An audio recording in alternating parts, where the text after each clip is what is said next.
mala yen war dia te la gur program ko win mon ke liu te ben ke video ko te ga chumo ton baba kam nya mar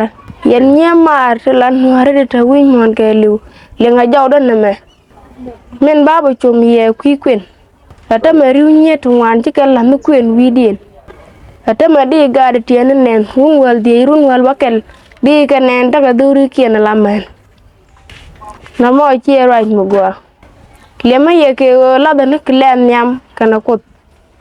la jin mi ji chieng je ka do mi je la wi chu de long chieng gi di no ngai ran tat a chang yi tat ka ken ni du kana kon pi ki ne kon dit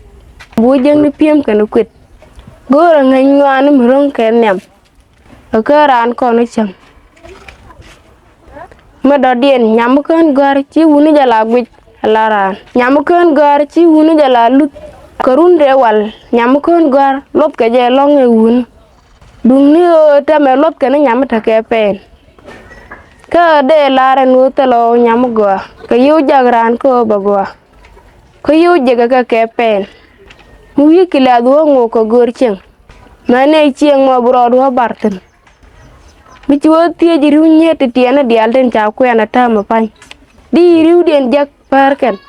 cha ru den o dung mu ka ran kon chap jin wi gar wun be ben ken ka ji ke tap